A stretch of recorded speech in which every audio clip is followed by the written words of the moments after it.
கல்லூரியில் படிக்கக்கூடிய பெண்களுக்கு பலவிதமான ம், தொந்தரவுகள், அதாவது அவங்களுடைய படிப்ப இடைநிறுத்துற மாரி, சில நபர்களால் அல்லது தெரிந்த நபர்களாலேயே தூண்டுதலின் பெயரில நமக்கு தொல்லைகள், தொந்தரவுகள் இன்றைய காலகட்டத்தில இல்ல, அன்றைய காலகட்டத்திலயும் தொடர்ந்து வந்து கொண்டே இருக்கு அப்படிங்கிறத நம்ம தெரிஞ்சுக்கணும். ஆ உதாரணத்துக்கு நான் சொன்ன மாரி கல்லூரியில ஒரு மாணவி படிக்கிறாங்க. அவங்க ஒரு தனியார் டியூஷன் பிரைவேட்டா போறாங்க, அந்த கல்லூரி பாடம் சம்மந்தமாக. அதில பார்த்தீங்க அப்படின்னா, அதே துறையில இவர்களுக்கு முன்னாடி படித்தவர்கள், அதாவது முன்கூட்டியே அந்த பாடப்பிரிவ படித்து முடித்தவர்கள் ஆசிரியர்களாக சேர வாய்ப்பு இருக்கிறது. அதுதான் காலங்காலமாக நடந்துட்டுருக்கு. அவருடைய வயதும் பார்த்தீங்க அப்படின்னா, ஏறத்தாழ இவர்கள விட ஒரு 7 வயது, 5 வயது மூத்தவர்களாக தான் இருப்பாங்க. அந்த மாரி ஆசிரியர் பணியிடங்கள்லாம். இது நம்ம நெறையா வந்து டியூஷன் சென்டர்ஸ்ல பார்க்கலாம்.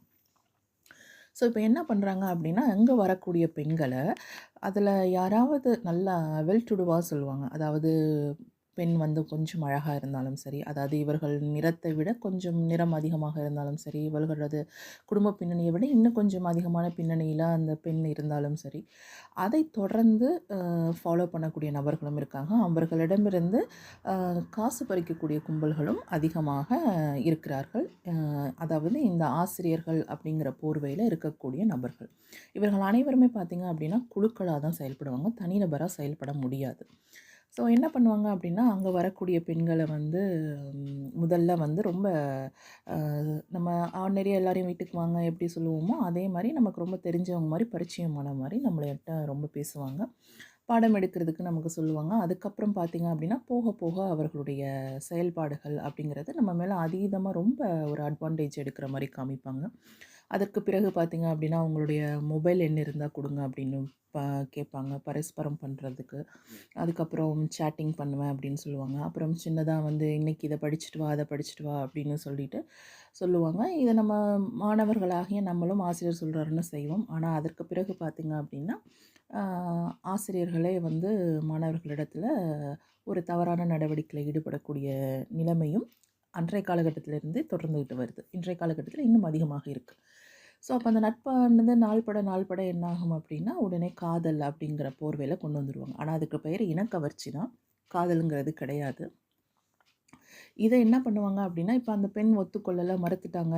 இல்ல எங்களுக்கு சம்மதம் இல்லை அப்படின்னு சொல்லிட்டு அவங்க விலகி போயிட்டாங்க அப்படின்னா, இதை விடாம துரத்தி அந்த பெண்ணிற்கு நெறைய என்ன சொல்றது? தொல்லைகள், தொந்தரவுகள் அவர்கள் அடுத்தடுத்து மேல் படிப்பிற்கு சென்றாலும் சரி, வேலைவாய்ப்பிற்கு சென்றாலும் சரி, அல்லது திருமண வாழ்க்கைக்கு சென்றாலும் சரி, தொடர்ந்து அவர்களை பற்றியும், அவர்கள் குடும்பத்தை தாக்கக்கூடிய நபர்களாவுமே இருப்பாங்க.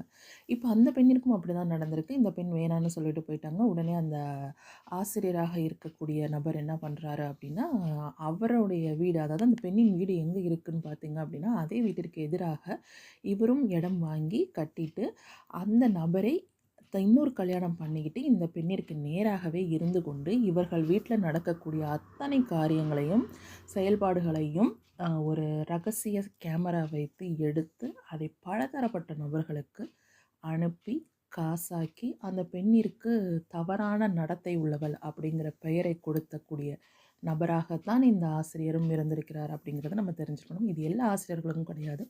ஆசிரியர் என்ற போர்வைக்குள்ள இருக்கக்கூடிய ஆ காம வெறியர்களுக்கான ஒரு கதைன்னு நம்ம எடுத்துக்கலாம். இதுவும் பெண்களுக்கான பாதுகாப்பற்ற சூழலையும், அவர்களுக்கு எதிராக நடக்கக்கூடிய குற்ற செயல்கள்ல இன்றைய காலகட்டத்தில அதிகமாகவே நடந்து கொண்டிருக்கிறது. இன்றைய காலகட்டம் வரைக்கும் அந்த பெண் இது தொடர்ந்து சந்திச்சுக்கிட்டே தான் வராங்க. அ இதற்கு என்ன நம்ம யோசிக்க போறோம் அப்படிங்கிறது கொஞ்சம் நெறையாவே நம்ம பார்ப்போம். இது நெறைய பெண்களுடைய வாழ்க்கையிலும் தொடர்ந்து கொண்டே இருக்கலாம். ஸோ அதுக்காக ஒரு விழிப்புணர்வு தான். தொடர்ந்து பேசுவோம். நன்றி.